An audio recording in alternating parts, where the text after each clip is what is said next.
তিন দিদির হেসেলের আরও একটা নতুন এপিসোডে আপনাদের সবাইকে স্বাগত জানাই। শীতকাল পড়ে গেছে। এখন যদিও সারা বছরই মোটামুটি সব ধরনের সবজি কম বেশি বাজারে পাওয়া যায়, তাহলেও কিছু কিছু সবজি তো আছে যেগুলো বিশেষ করে শীতেরই মরশুমি সবজি, যেমন ফুলকপি, বাঁধাকপি, কড়াইশুঁটি এগুলো।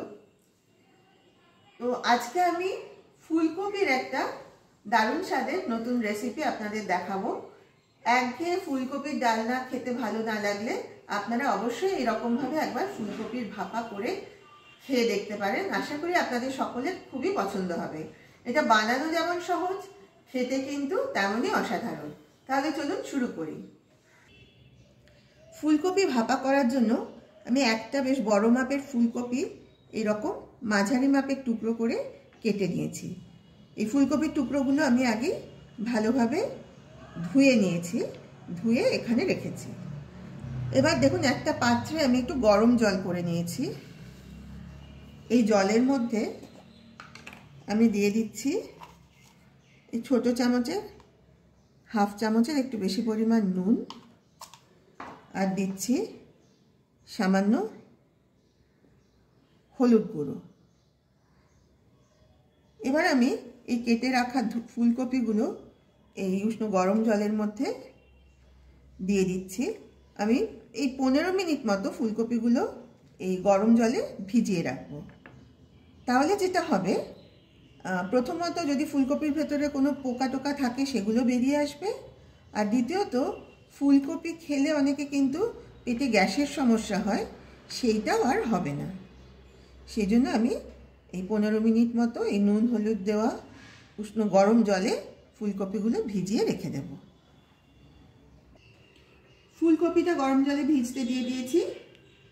এর মধ্যে আমি এই ভাপা তৈরির জন্য একটা মশলা রেডি করে নেব। এখানে আমি নিয়েছি এই বড় চামচের 1 চামচ সাদা সর্ষে, 1 চামচ কালো সর্ষে, 1 চামচ পোস্ত, আর নিয়েছি 2 চামচ নারকেল কোড়া, আর এখানে আছে 4টে কাঁচা লঙ্কা। আমি একটা মিক্সির বাটি নিয়েছি। এর মধ্যে আমি এই মশলাগুলো একে একে দিয়ে দিচ্ছি।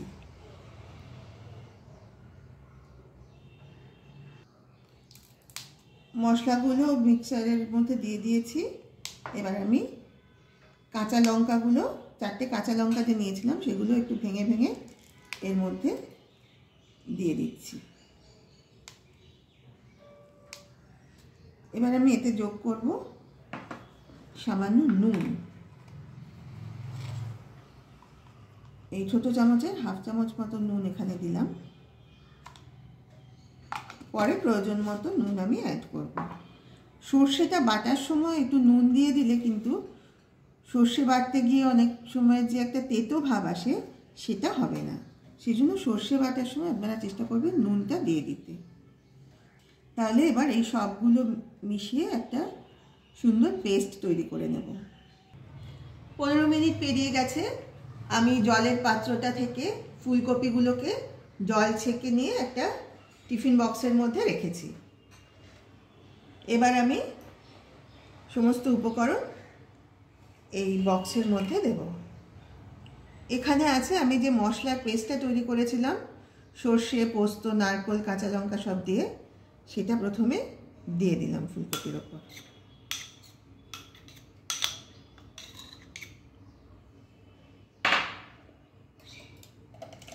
এবার দিয়ে দেব 1 চামচ পরিমাণ টক দই।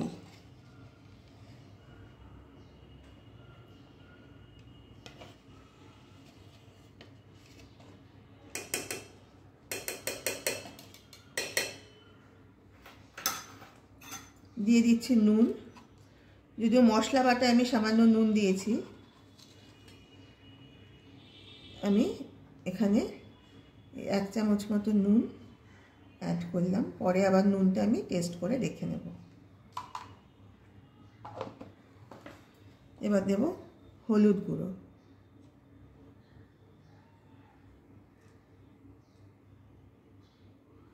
এই বড় চামচের 3 ভাগের 1 ভাগ মতো হলুদ গুঁড়ো দিলাম। এবার দিয়ে দেব সর্ষের তেল। আপনারা জানেন আমরা যে কোনো কিছু ভাপা করলে কিন্তু সেটা সর্ষের তেল দিয়ে করতে হয়। একটু বেশি করে সর্ষের তেল দিলে কিন্তু ভাপার স্বাদ গন্ধ দুটোই খুব ভালো হয়।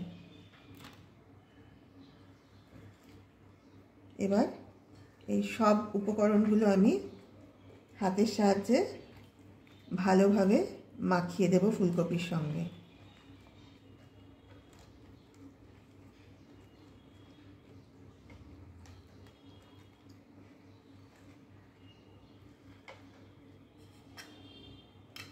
এই মশলা বাটিটা ধুয়ে আমি সামান্য জল দিয়ে দেব। দিয়ে দিলাম বাটি ধোয়া খুব সামান্য জল।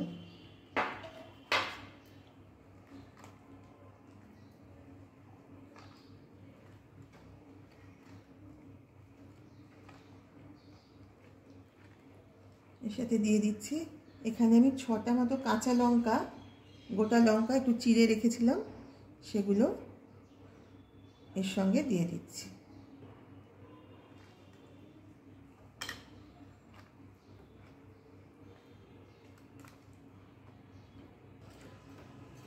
সব মশলাটা ফুলকপির সাথে খুব ভালোভাবে মাখিয়ে দিয়েছি। এবার এর ওপর দিয়ে ছড়িয়ে দিচ্ছি সামান্য ধনেপাতা। এবার এই টিফিন বক্সটা আমি ভাপে বসিয়ে দেব। আমি গ্যাসে একটা বড় কড়াই বসিয়ে কড়াইতে কিছুটা জল দিয়ে দিয়েছি আর একটা স্ট্যান্ড বসিয়ে দিয়েছি। দেখুন স্ট্যান্ডটার সমান সমান আমি জলটা দিয়েছি। জলটা কিন্তু অলরেডি গরম হয়ে গেছে। এবার আমি ওই স্ট্যান্ডের ওপরে এই টিফিন বক্সটা বসিয়ে দিলাম। ওপর দিয়ে বক্সের ঢাকাটা দিয়ে দিচ্ছি। টিফিন বক্সের ঢাকাটা দিয়ে দিয়েছি। এবার পুরো কড়াইটা এইটা দিয়ে ঢেকে দিলাম। এই অবস্থায় আমি 25 মিনিট মতো রেখে দেব। তাহলে কিন্তু ফুলকপিটা খুব সুন্দরভাবে সেদ্ধ হয়ে যাবে আর আমাদের ফুলকপি ভাপা একেবারে তৈরি হয়ে যাবে। আর আঁচটা কিন্তু এই সময় কমানোই আছে। আমি যখন ফুলকপিটা ভাপায় বসিয়েছিলাম তখন আপনাদের বলেছিলাম যে 25 মিনিট আমি ভাপে রাখবো। তবে 25 মিনিট পরে আমি একবার ঢাকাটা খুলে দেখলাম ফুলকপিটা না তখনও ঠিক ভালো সেদ্ধ হয়নি। আমার হয়তো ফুলকপিটা কাঁটাটা একটু মোটা হয়ে গেছে, ডাঁটিগুলো একটু মোটা ছিল, সেই জন্য সেদ্ধ হতে হতে একটু বেশি সময় লেগেছে। তাই আমি আরও 10 মিনিট ফুলকপিটা ভাপে রেখে দিয়েছিলাম। 10 মিনিট তো পেরিয়ে গেছে, প্রায় 12-13 মিনিট হয়ে গেছে। এবার আমি ঢাকাটা খুলে দেখব। আশা করি এতক্ষণে ফুলকপিটা সুন্দরভাবে সেদ্ধ হয়ে যাবে।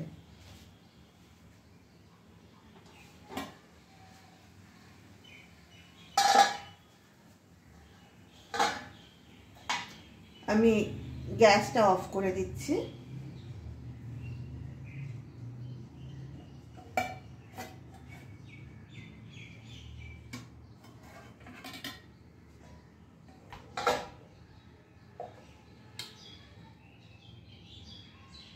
এবার কিন্তু ফুলকপিটা সুন্দর সেদ্ধ হয়ে গেছে এবং গন্ধটাও কিন্তু খুব সুন্দর বেরিয়েছে। গরম ভাতের সঙ্গে এরকম ফুলকপি ভাপা থাকলে কিন্তু খাওয়া একেবারে জমে যাবে। শীতের দুপুরে এটা কিন্তু একটা দারুণ স্বাদের রেসিপি হতে পারে। তাহলে আপনারা দেখলেন তো আমি কিভাবে খুব সহজে বানিয়ে নিলাম ফুলকপি ভাপা। তবে আজ কিন্তু আমার ফুলকপিটা সেদ্ধ হতে এই 35 থেকে 40 মিনিটের মতো সময় লেগেছিল। আপনারা এটা একটু দেখে নেবেন, মোটামুটি আধ ঘন্টা মতো ভাপে দিয়ে একবার সেদ্ধটা দেখে নিয়ে যদি প্রয়োজন হয় তখন আবার দেবেন।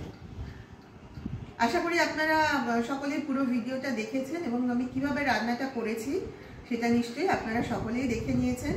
আমি আশা করব আপনারা সকলেই অন্তত একবার হলেও এইভাবে ফুলকপি ভাপা রান্না করে টেস্ট করে দেখবেন।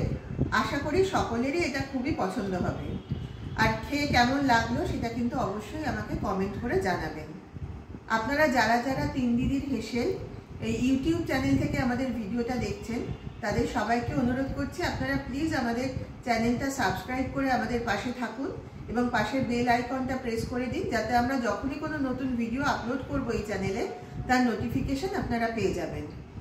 আর যারা যারা ফেসবুক পেজ থেকে দেখছেন, তিন দিদির হেসেল এই ফেসবুক থেকে যারা দেখছেন, তাদেরকে অনুরোধ করছি আপনারা প্লিজ আমাদের পেজটাকে ফলো করুন এবং অবশ্যই লাইক, কমেন্ট আর শেয়ার করে আমাদের পাশে থাকুন। আজ তাহলে এই পর্যন্তই, আবার খুব শিগগির দেখা হবে একটা নতুন ভিডিও নিয়ে। সবাই ভালো থাকবেন, নমস্কার।